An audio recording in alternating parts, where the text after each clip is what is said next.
Sir, అమరావతిలో దిద్దుబాట్లు శరవేగంతో సాగుతున్న పనులు. శరవేగంతో అన్నది వేగం పెంచుతామనే వాళ్ళు పెంచుతామంటున్నారు అని అంటున్నారు. అంటే ఒకటేమో మొన్న మనం చూసాం కదా, రైతుల్లో బాధ ఒకటి ఉంది. మేము సమీకరణానికి భూమి ఇచ్చినందుకు త్యాగం అది ఇది అన్నారు, కానీ గతసారి మాకున్న గౌరవం ఇప్పుడు లేదు. మమ్మల్ని చిన్న చూపు చూస్తున్నారు అధికారులు. రెండవది, ఆ రిటర్నబుల్ ప్లాట్స్ కానీ గ్రామ కంఠాల దగ్గర లేకపోతే ఇలాంటి చోట ఇచ్చిన భూములు వాటికి సంబంధించి కూడా మాట నిలబెట్టుకునే విధంగా మాకు కేటాయింపులు అవి జరగడం లేదు. ఇంకోటేమో 11,000 మందికి పత్రాలు సరిగ్గా లేవని అవి రాకపోవడం, ఇట్లాంటి అంశాలు ఇవన్నీ అక్కడ మీడియాలో రావడం, కొన్ని సోషల్ మీడియా వాట్సాప్ గ్రూపుల్లో రావడం, ఇదంతా అయిన తర్వాత మొత్తానికి మొన్న మంత్రి నారాయణ సమావేశానికి పిలిచి వీళ్ళందరితో మాట్లాడి మేము పరిష్కరిస్తాము అని చెప్పడం, దాంతోపాటు ఒక 3 ఏళ్లలో మేము రాజధాని నిర్మాణం పూర్తి చేస్తామని కూడా ఆయన ఒక ప్రకటన. 3 ఏళ్ళు అంటే ఉన్నదే 3 ఏళ్ళు.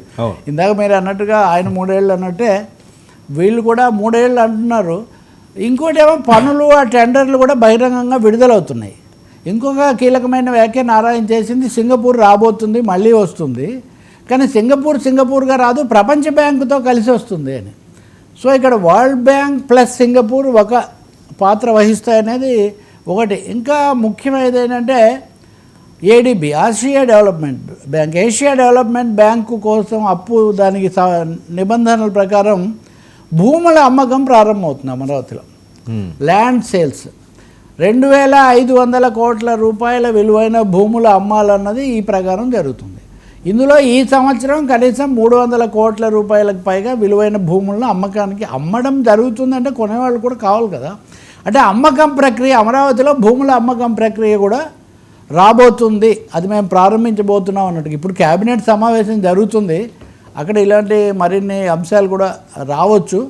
కానీ రైతుల్లో వీళ్ళు ఇచ్చిన వాటిలో మటుకు అసంతృప్తి వచ్చింది. దీన్ని చక్కదిద్దాల్సిన అవసరం ఉంది, దిద్దుకోవాలి అని ప్రభుత్వం కానీ సిఆర్డీఏ కానీ గుర్తించడం ఒకటి, సింగపూర్ తిరిగి వస్తుందనేది ఒకటి అధికారికంగా చెప్పడం. మూడోది, భూముల అమ్మకం ప్రారంభిస్తే అప్పుడు నిజంగా రియల్ ఎస్టేట్ ఆ భూముల ధరలు ఎంత పెరుగుతాయి. రెండవది, ప్రభుత్వమే అమ్మడం మొదలు పెడితే రైతులవి కొనడం ఇదో సమస్య కదా. భారీగా బల్క్గా ప్రభుత్వం అమ్మడం స్టార్ట్ చేస్తే కమర్షియల్ ప్లాట్స్, అప్పుడు భూమి తమకు వచ్చి తాము కూడా తెచ్చుకుందాం అనుకున్నటువంటి రియల్టర్లు కానీ రైతులు కానీ వాళ్ళ భూముల మీద దాని ఎఫెక్ట్ ఎలా ఉంటుంది, ఇవన్నీ మనం చూడాల్సి ఉంటుంది.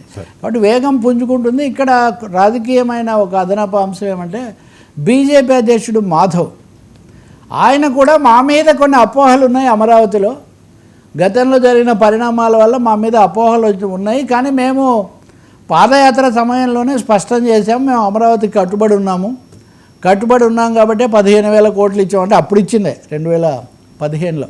అంటే బీజేపీ వైఖరి మీద అపోహలు ఉన్నాయి, వాటిని కొంచెం తొలగించాల్సిన అవసరం ఉంది అని మాధవ్ భావించి డబ్బులేమి ఇవ్వలేదు, హామీలు కాదు, కానీ మద్దతు వరకు ప్రకటించారు. ఇది అమరావతి పరిణామాలు.